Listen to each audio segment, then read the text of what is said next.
It's a Tuesday edition of Locked On Grizzlies. I wrote yesterday about how important this week is for Memphis over at Locked On Daily. I'm going to ask Damichael Cole if he agrees. Plus, getting Desmond, Bane, and Jaren Jackson Jr. in the right direction offensively with Morant out needs to be a priority. And hopefully that journey starts against the Utah Jazz in Utah tonight. All that and more on this edition of Locked On Grizzlies. Let's lock in.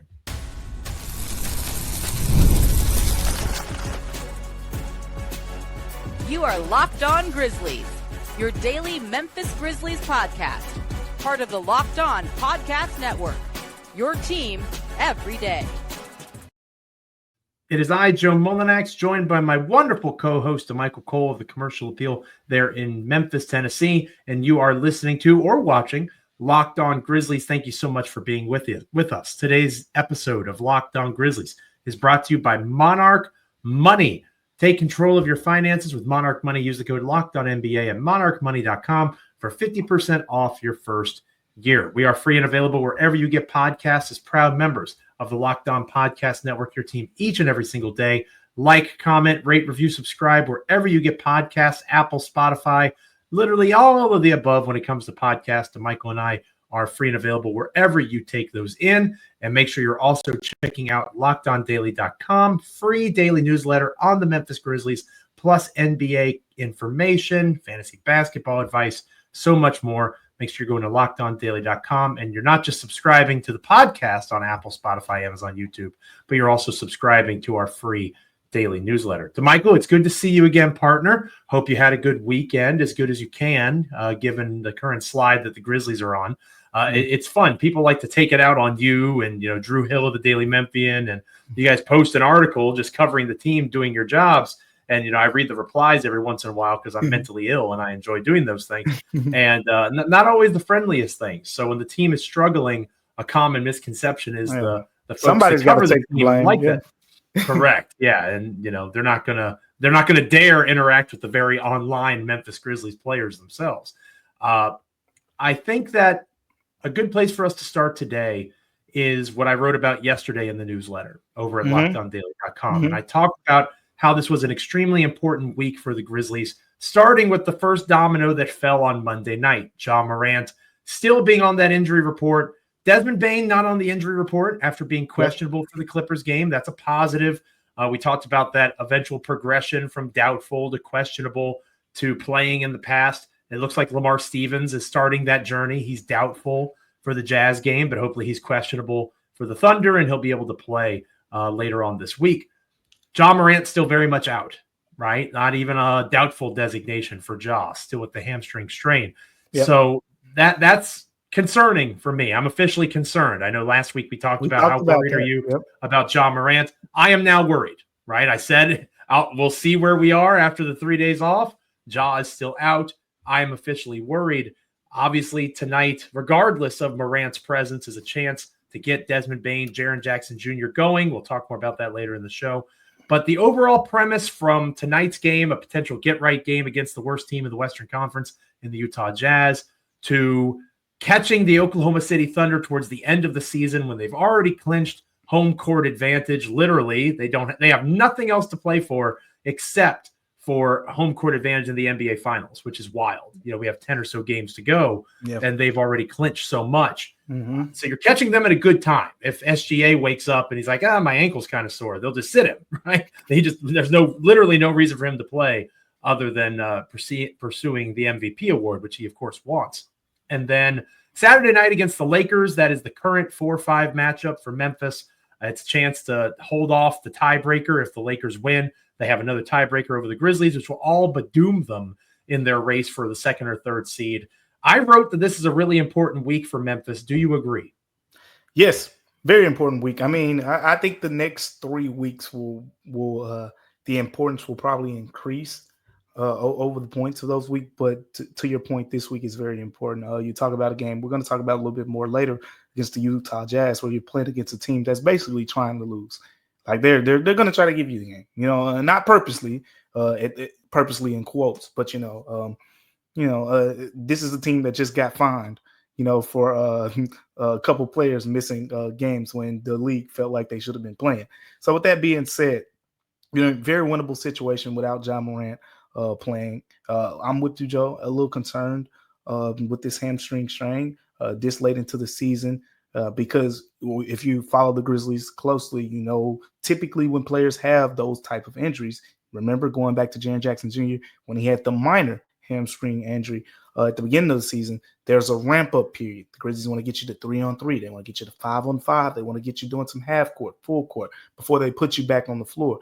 It's not a lot of time left in this season, and it's not even just the time, it's the games that you have left. You got the 8th toughest schedule remaining in the league. Not only do you play good teams, you play good teams that you need to beat, so to speak. The Los Angeles Lakers, you just said them, for example. The difference between the Lakers and Grizzlies right now is the Lakers have the tiebreaker. And if the Grizzlies are able to win that game, we talk about on Saturday against the Lakers, you win that game, you are tied for the season series 2-2, but the Lakers as of right now still have the better record against Western Conference opponents, which brings us all the way back to these next 2 games, because that's another reason why they're important, because you got to look at it from the standpoint of the Grizzlies. When you play these Western Conference teams, you need to beat them. You got to beat them because that's probably going to be their ticket to overlapping the Lakers. With the Nuggets, it's a little bit different, and we'll talk about them more because you play them 3 times in the season, right? You already played them twice. It's 1-1. Beat them, you go 2-1 season series. You don't even got to worry about the Western Conference records and stuff. But it's a little bit different with the Lakers. And a big piece of this, and you talked about it a little bit in the last show, is with Brandon Clark being out. It's a different look now. And I know you talked about that, Joe, but I'm very interested to see how this affects closing lineups. It's a big part. It could be very simple as, Santi Aldama comes in. He was already closing a lot of games anyway. No harm, no sweat, no foul. And life goes on.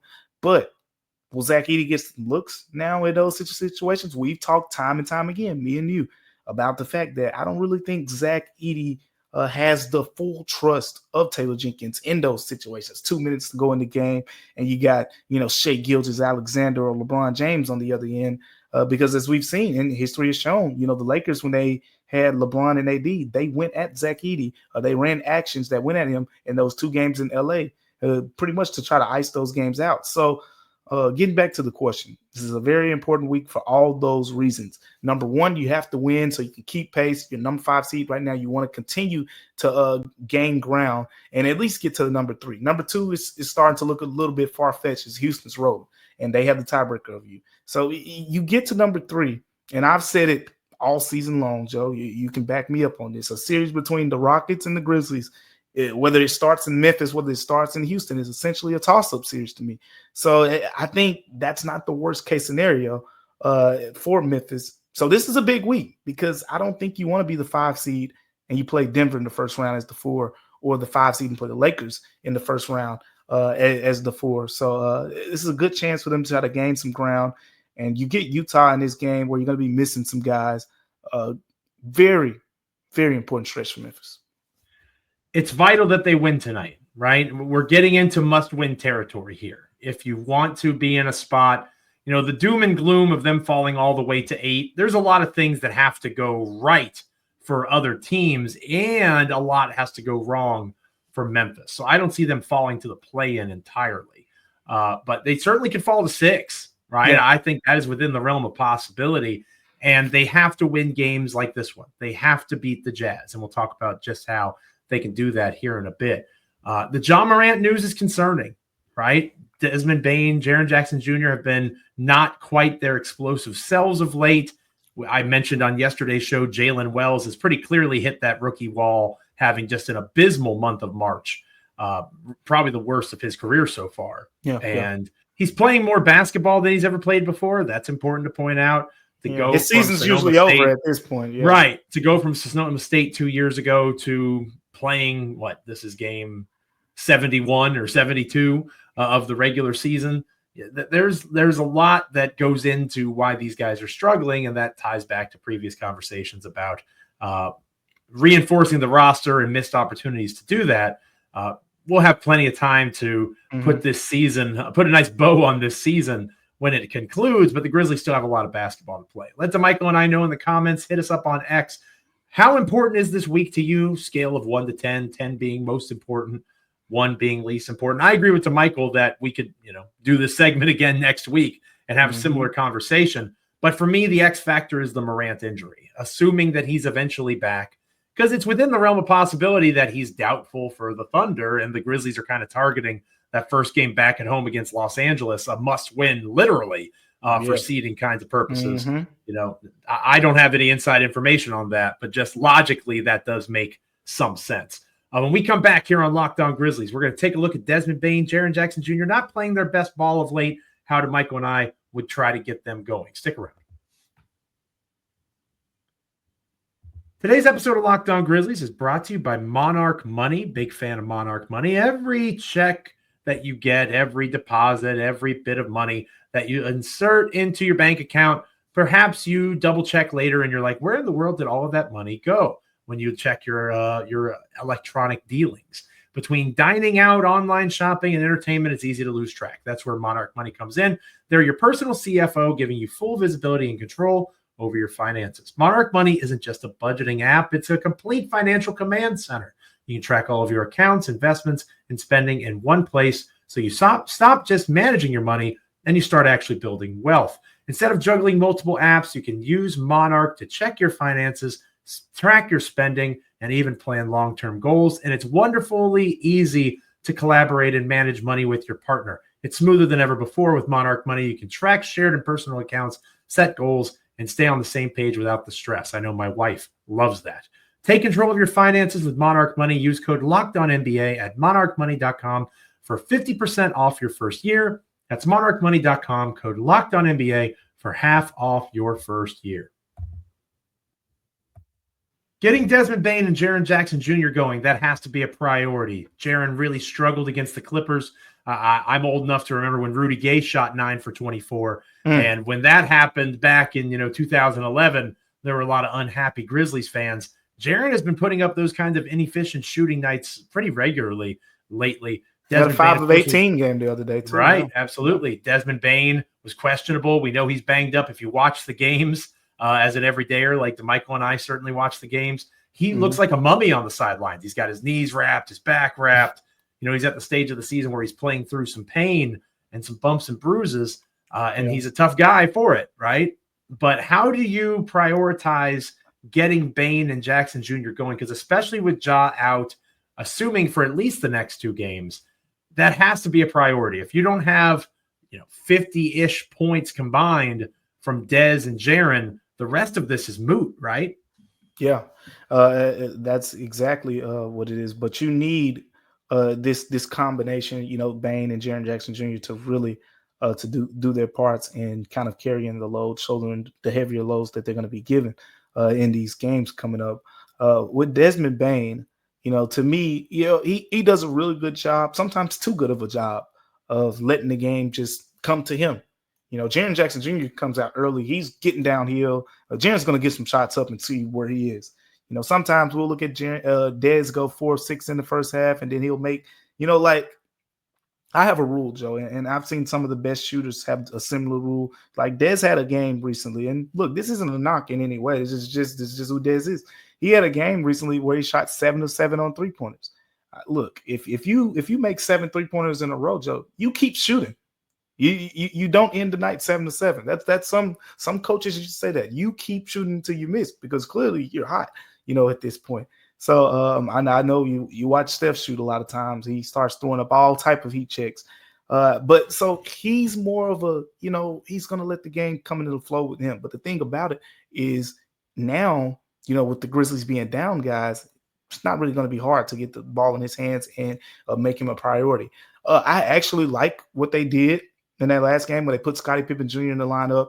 Luka Kennard. I think Taylor Jenkins is a fan of Locked On Grizzlies. We talked about that, partner. We talked about it. Like, they didn't get the dub. They didn't win the game. But if you watch, there was a spark, provided there, with that lineup. So I want to see them stick to that. For one, you get Desmond Bane off the ball a little bit more, but at the same time, Desmond Bane can play on the ball. in that situation. Scotty can move off the ball. Very seamless way for him to play basketball. But yeah, with Jaren Jackson Jr., I mean, for a lot of times with him, it's just makes or misses. Like it's like that with everyone. But if you watch Jaren, like a lot of the shots, sometimes like if you watch the 5 of 18 game and you mentioned 9 of 24 game, a lot of the shots that he missed are ones that he makes, sometimes too. So and I think that goes to the point where his playmaking has to be a bigger factor. Is it something? Look, Joe, no one's talked about it more than you. Like it's been a couple years now, and if you've been listening to Locked On Grizzlies, you've been every day. You've heard Joe Mullinax talk about Jaren Jackson Jr.'s the need for him to be a better playmaker and how important that is. So I think that's kind of how he's going to have to get going. Because if you're the Jazz, what are you thinking going to this game? You're thinking Jaren Jackson Jr. no job. Oh, he's going to get downhill. He's going to try to be aggressive. He's definitely going to be aggressive. He's going to get his shots up. We used to joke about it when Dylan Brooks was here, and like Dez and Ja and those guys wouldn't play. We said, "Oh, get ready! Like the shots are going up tonight." And Jaren to a lesser degree of the inefficiency, but he's going to get his shots up when certain guys are out. So it's all about finding that balancing act. Because if you're the opponent, that okay, Jaren is going to try to get downhill. He's going to spin. He's going to try to go get to his left hand. Like you're very well aware of that. So it's basically just outsmarting the defense by trusting your teammates and things like that. But you know what? In the simplest form of how these guys get going, Grizzlies turning defense to offense, Santi Aldama making shots, Vince Williams making shots, Scottie Pippen Jr. making shots, Luke Kennard making shots. Basically, the guys around them have to play good basketball because they're going to feed off of that, especially Dez. He's going to feed off that, and that'll make his game better. And you have to give opponents credit some too, right? Like they're not dumb. They're game planning and saying John Morant is out. Don't let Bane and Jackson Jr. beat you. Make the guys around them do it. And Vince Williams Jr. he's just one example. We mentioned Wells earlier in the show. They're not capable of doing it right now. So that's partially game planning as well. For me with Jaren, it ties into aggression. Like I think he only took 4 free throws against the Clippers and 30-some minutes played. That's way too low. Jaren has to be aggressive. That's not normal for him. Has to get to the rim. He has to get to the basket, force contact. And as he gets defenses to collapse, you mentioned I talk about it a lot. I'm going to be a broken record here. He has to be able to pass out of those double teams. I'm not an NBA basketball coach. I'm not even a little league basketball coach, but I watch enough basketball and I've been in basketball in my life enough to understand that when you get to the basket and you are an all NBA caliber player, the defense is going to collapse on you and somebody's going to be open because they would rather a lesser player shoot the 3 than the all NBA guy, have a shot at the bucket.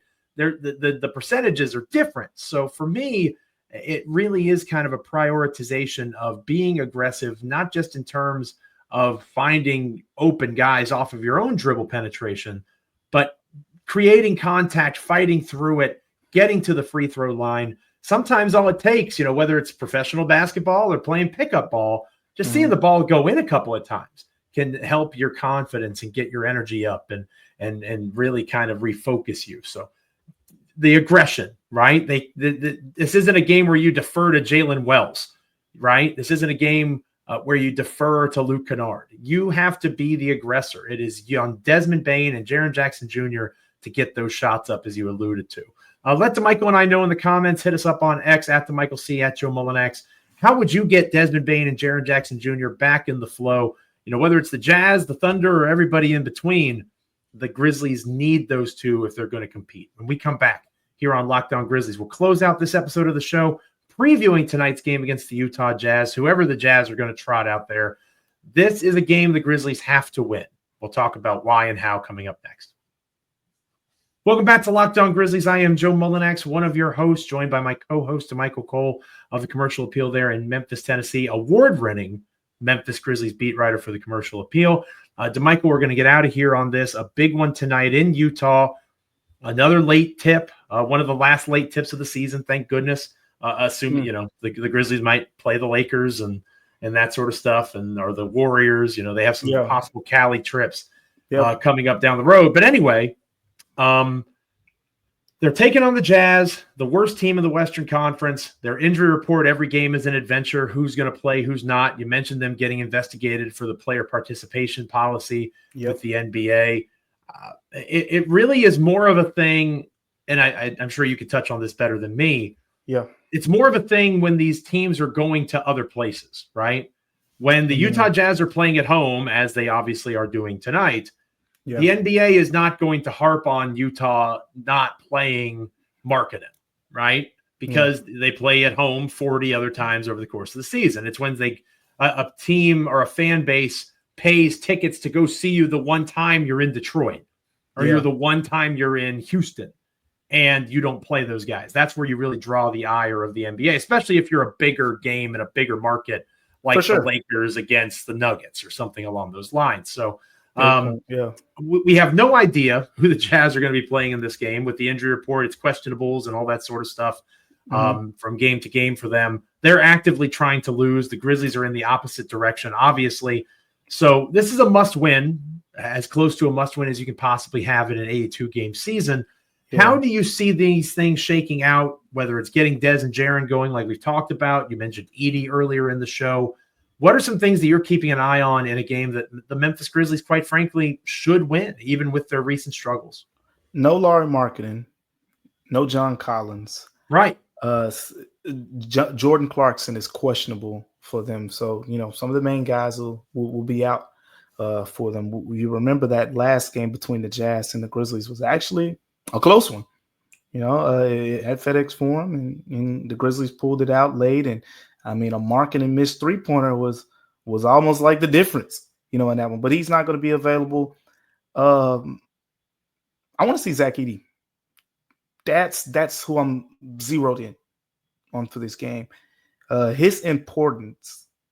He was already a very important player for the Grizzlies to achieve their goals this season. But it's even higher now. You're going to need him to, probably play a little bit more. Now, look, at the end of the day, Jaren and Santi are going to play most of the 4 or 5 minutes.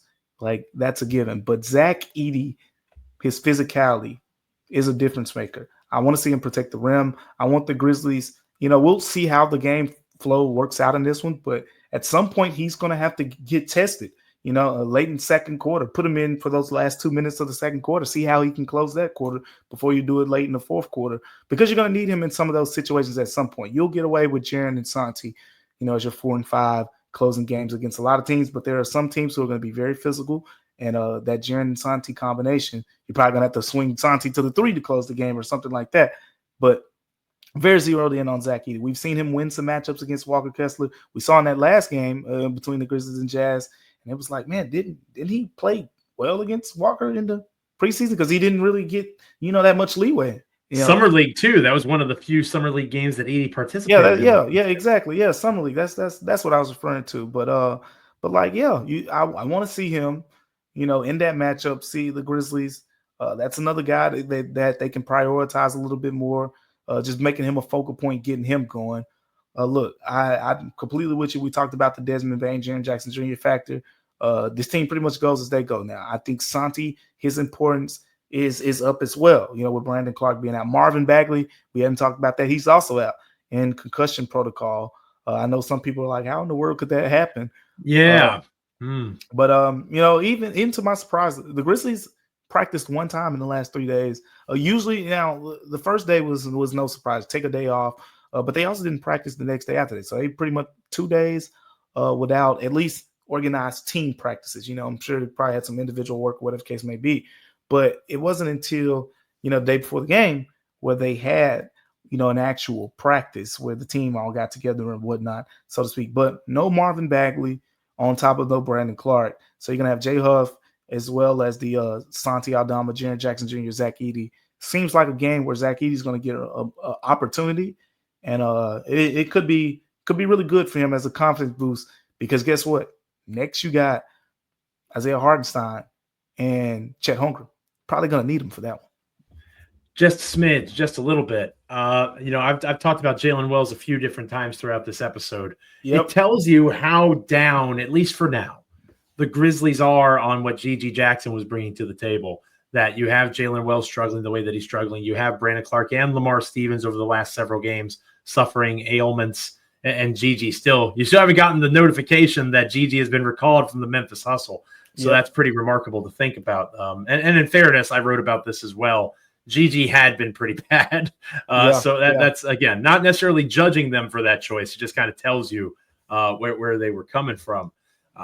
How do you, if you're a coach, if you're Taylor Jenkins and you're going into this game, it's cliche to say that we just have to focus on ourselves, right? You just have to focus on your guys when it's this uncertain. But how do you combat not knowing exactly who's going to be on the court for Utah alongside it's weird to say, Damichael, but how you combat it? You're supposed to win. Like, this is a game that the Grizzlies have struggled, and yet how do you battle this team just thinking they can show up and beat the Jazz? The Jazz are full of NBA players too. If the Grizzlies don't take this game seriously, they're going to be embarrassed and be staring down a very real 6-seed possibility if they don't pick up victories like this one that they're supposed to get. Yeah, you combat it because you come to this realization. You've lost 4 of your last 5 games. You have not won on this road trip. You combat it by being hungry. You combat it by having that desire. We need to win this game. I don't care if we're playing a 6th grade middle school basketball team. We got to get out here like this is a playoff game. That's how you combat it. I want to see energy. I want to see effort. Somebody needs to be diving on the floor for a loose ball, in this game, because that hasn't been there. How many times, like Joe, some of these games in the beginning looked like shoot-arounds for these teams. Like that Portland game, they were just la-di-da-di-da in the gym in the first quarter. And then when they're making shots in the fourth quarter, people are like, oh, Portland doesn't do that. Well, when you basically, tee it up for them in the first half, it gets easier over the course of the game. The NBA shooters, they're rhythmic players. So I want to see effort. I want to see intensity. I want to see, 3 seconds on the shot clock and, the Jazz scrambling to get a shot off and things like that. Like those are going to be the little keys of the game within the game, so to speak, because, you're playing at a slight altitude. People talk about Utah, in that way a little bit, not to the level of Denver, but you still want to come out early, be aggressive. That's going to be the telltale sign for me because you're fresh. Like, Joe, if they don't come out this first quarter, this second quarter, playing with that extra effort, intensity, like, the last few games, like, okay, even though you're still annoyed by it, it's a West Coast road trip. You're flying here, you're flying there. Your body clock's off. You're used to playing in the central time zone. You 2-3 hours off time zone, whatever the case may be. But what's going to be the excuse this time? Like, you got days off, 2 days off, as I mentioned, right? 2 days, no scheduled practice. You get 1 practice the day before the game. Like, this is an ideal situation for a team to come in fresh. You got enough guys that can play. Come out, be assertive, showcase that energy. I see no reason why this team shouldn't, even if they don't get out to a good start shooting the basketball, defensively they should come out playing with a lot of effort and intensity and making Utah work for everything. Absolutely. And I'm exactly with you right there. The defense and the energy, it travels. And the only way that it could be better is if they were at home in Memphis. But everything else, you're exactly right. They're the better rested team. They're the better team, even with the injury issues. This should be a victory for the Grizzlies. Let Damichael and I know in the comments, hit us up on X how you're feeling going into tonight's game. It's hard to say any game should be a win with the way that Memphis has played of late. But again, the Utah Jazz are that bad compared to the rest of the Western Conference. Tomorrow, again, if you're an everydayer, you already know where I'm going with this. I'm old and washed, and I will not be staying up to watch the entire. It's a 9 p.m. East Coast start, so I'll probably get the first half in. I'll probably make it through the first half. Yeah, but I'm not staying up to do a podcast. I'm just not when it's that late of a start. 8 p.m. tips are the line that I draw. So Damichael will be solo tomorrow. You'll be talking Grizzlies, Jazz, and so much more, I'm sure. Yeah, look, it's all about the effort and intensity to me. Is this a team? Like, I mean, you've seen it too, Joe, but I've had people say things to me recently like they're not having fun watching the Grizzlies. Like that's not how it's supposed to be. Even you get demoralizing losses and things like that. Like, it's tough sometimes. It's a season. You have ebbs and flows. But when people feel like, man, the team isn't really giving it their all, and some people feel that way, that should change. So I'm really interested to see because you get some days off, you get some time off. They should really come out with their hair on fire in this one. it sets up as a chance to get right. Will they take Yep. advantage of it? That's the question. I'm sure Damichael will have us covered, breaking it all down and then some on tomorrow's episode of Locked On Grizzlies. Make sure you're liking, commenting, rating, reviewing, subscribing on Apple, Spotify, Amazon, YouTube, literally anywhere you get a podcast. Make Damichael and I a part of your NBA and Memphis Grizzlies content consumption each and every time that an episode drops. And also make sure you're checking out LockedOnDaily.com, our free daily newsletter, Grizzlies Words from Me, NBA content at large, fantasy basketball advice, and so much more. LockedOnDaily.com. Get words on the Grizzlies from me in your inbox each and every day for free. For Damichael, I am Joe. Stay locked in. Have a wonderful rest of your day. I look forward to hearing Damichael talking Grizzlies Jazz tomorrow and so much more. Until then, make sure that you're having a good one, and we'll catch you next time here on Locked On Grizzlies.